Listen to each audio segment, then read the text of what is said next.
Hi, I'm David Myers. I will be your instructor for bioethical issues in sociology, or as most people say, bioethical issues in sociology. Oh man, I've had so much trouble this morning with this camera, so please forgive me.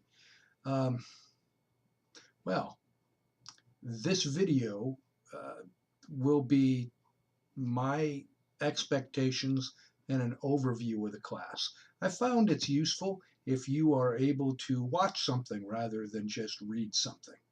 So let's talk a little bit about the class. Bioethical issues. Um, if you read the syllabus, which, you can open quite easily, I would recommend having the syllabus open while we actually have this discussion. But bioethics is a class that has been designed primarily for healthcare students, nursing students, general healthcare, whatever. We also offer Introduction to Ethics, which is great for healthcare students as well. But this course uh, is primarily case studies, and it will really get you thinking. At any rate, as I said, I'm David Myers, and for the next 8 weeks, I will be guiding you through this course. I don't think we really need to look at measurable course outcomes or critical thinking or competencies. You really need to read those on your own. But let's talk about methods to assess competence. First, there's required reading. Our textbook is Lewis Vaughn's Bioethics, Principles, Issues, and Cases. Um, you can get this online, you can get this at the bookstore, wherever, but this is the textbook for the course. It's the second edition, and you absolutely need to have it. At the end of the class, you will submit a reading report, and the reading report will simply say, I, your name, have completed 100%, 90%, 80%, whatever percent of the reading that you completed. And you will, be graded on what you say. So if you tell me you completed 20% of the reading, you're only going to get 2 points out of 10. Uh, it's funny that I need to warn you about that, but a number of years ago, I had a student that complained. She told me that she did 20% of the reading, and I gave her 2 points. And she complained and sent a message to the dean that she should have lied. Well, that didn't go anywhere because this is an ethics type course. And at any rate, what you say you read is what I grade you on. So required reading. Hey, this is a very fast-paced course, and you need to keep up with the reading. If you fall behind, you will have quite a bit of difficulty completing the course. There are examinations, one examination per section. And I will tell you, they are hard. They're open book. You can use your book, but that doesn't really help you. Not as much as people think it does. In fact, I personally think it's kind of dangerous because people will wait and put off and not study and not read, thinking that the open book will save them. The book is difficult. The reading is difficult. So, um, open book, non-proctored exams. I'm trusting you here to help make the exams just a little bit more bearable. I have practice exams for each chapter. So you do those over and over as many times as you want, and what you see is what you get. Um, each section will have um, 50 questions. There may be, you know, 100 in the practice questions, but I'll choose 50 for the exam. So do the practice exams. It will, between the reading and the practice exams, you should not have that much trouble making it through 3 exams. Each exam is worth 10 points. So there's 30 out of 100 points for the course, 10 for the required reading. There are case studies and exercises that you will do for each section, and each one is worth 10 points. And finally, there are discussion boards. We'll talk more about each of these things. Well, let's start now. Discussions. Each student will begin at least 2 threads, which are original posts, for each section, and you will respond to at least 4 other threads per section. So, for each section, that means you have a minimum of 6 postings that are due. This will help you get more involved in the class and with your classmates. It will help make the material more practical, and this is supposed to be a practical class.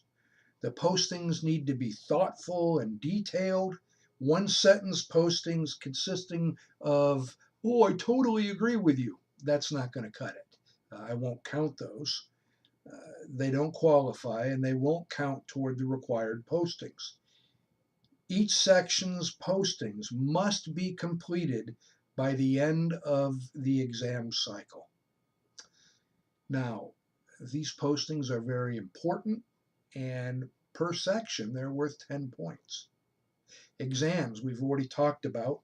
This course is broken up into 3 sections. Each section has an exam, and each exam is 10% of the final grade. So added up, these exams make up 30% of your final grade.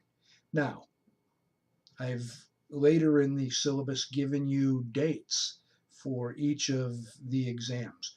Each one is open for 7 days. They open, well, we'll go over that, but you have 7 days and you can take them at any point during those 7 days. When is up to you. Don't wait till the last minute and then text me saying, "Oh, I tried to submit the exam, but it wouldn't let me." You have 7 days. So if you do have problems, I will, of course, reset it. But, don't wait till the last minute. Your reading report, we've already spoken of. That will be due 19 December. And then your chapter exercises. This class does not require a term paper. Yay! I know what you're saying. Yay! However, you have 3 chapter exercises that are due, and each one is worth 10 points. And each one has to be between 3 and 5 pages. So you're going to double space them. And I'm not requiring any specific formatting. You need to have them as grammatically correct as possible. No text speak, no slang, no cursing. This is in lieu of a major paper assignment. So you need to treat each of these very seriously. You will choose one assignment from each section, just one. You will find that in the syllabus on the 3rd page. For instance, section 1, chapters 1, 2, 3, and 4. Chapter 1, there are no assignments from chapter 1. Chapter 2, no assignments from this chapter. Chapter 3, on pages 113 through 144, you will find a section entitled Fundamental Elements of the Patient-Physician Relationship. Discuss the section, especially concerning areas you agree or disagree with. Or you could choose chapter 4. Choose one of the 3 case studies found on pages 138 through 140 and answer the questions found at the end of the selected case study. So for section 1, you choose one assignment from either chapter 3 or chapter 4. Read the syllabus, it will explain the other assignments. But again, you need to put a lot of effort into each one of these assignments. Grading, this is not a nursing class, so it's A, B, C, D, F. and 100 down to 90 is an A. 80 up to 89 is a B, and so forth, so on. The course schedule, again, divided into 3 sections. Each test will be open for a 7-day period, Monday through Monday. You could take the exam whenever it's convenient during the cycle. Exam 1, 20 through 27 March, 1 through 4. Exam 2, 10 through 17 April, covers chapters 5, 6, 7, and 8. And examination 3, 24 April through 1 May, covers chapters 9 through 11. Well, I already just found a mistake in the syllabus that I will fix. I said that I've got some dates that are incorrect. For instance, 7 November, 19 December. No, that was for last semester. I will fix that uh, before you even, I'll fix it as soon as I'm done making this video. So the dates that I put in the syllabus will be correct when you read it. The reading assignment schedule on 27 March, which is the end of exam cycle 1, you will have read chapters 1 through 4 and completed the section 1 assignment. Additionally, all postings for the discussion board section 1 must be made and all postings must have been read. You know, for grading the discussions, you're going to get 1 point for each of your postings. That being said, you'll get up to 2 points for original postings and 4 points for follow-up. You can make more. I just don't give you any more points for that. The rest of the points come from how much of reading the other postings you do. If you read all the postings, you'll get an additional 4 points. Reading the postings is required. If you don't read the postings, you will lose, up to 4 points. Now, some students will wait to the very last minute to make their postings. So I'll give you an extra day to make sure you can read them, and I will grade them on Wednesdays. Or, they're due by Monday at midnight. I will grade them Wednesday so that you have time to read all the rest of the postings. That being said, 27 March, 17 April, 1 May are your cutoff dates. 3 May is the end of the course. And so all extra credit work for exam cycle 3 must be turned in by the 3rd. That being said, as I've already told you, the exams are difficult. To that end, I've made practice exams, but I still don't want you worrying too much about your exams. And so I've thrown in extra credit. All you need to do is open the exam and grade your paper. The correct answer, why it's the correct answer, just a sentence or two for each one you missed. And I will raise your grade. Say you got a 40 on the exam because you didn't listen. You didn't think that you really needed to do the practice exams. So on exam 1, you tank it. You get a 40. You do the extra credit, I'll raise it to a 70. That being said, my experience has been that the students that really need the extra credit won't do it. The ones that want to do the extra credit are students who have, a 93 and they want 100. I won't do that. But if you have a 93 and you do the extra credit, I'll raise it to a 95. If you have a 95 or above, I'm not going to adjust your test score. Don't do the extra credit. If you have an 82 and you want a 90, do the extra credit, and so on and so forth. So that is an overview of the course. Now, in the syllabus, you will see my cell phone number. Listen, call me, text me, email me. If you have questions, if you're worried about falling behind, contact me early and we'll see what we can do. Again, this is a very accelerated course. Many of you are taking, a full load of other courses, and again, don't hesitate to call me. So often, students will call and say, "I'm sorry to bother you. Listen, I have a job because of you.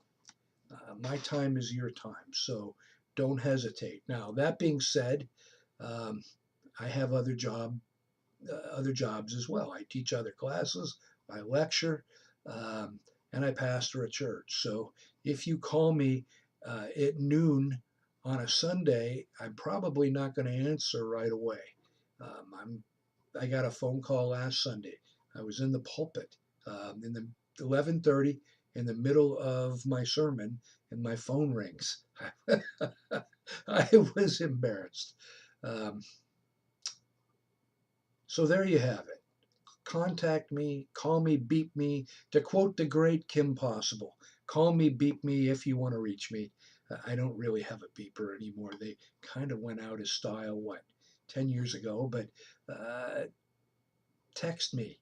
I actually have a smartphone and know how to use it. So there you have it. Enjoy the semester. I look forward to having interactions with you, and let's really learn quite a bit about bioethics.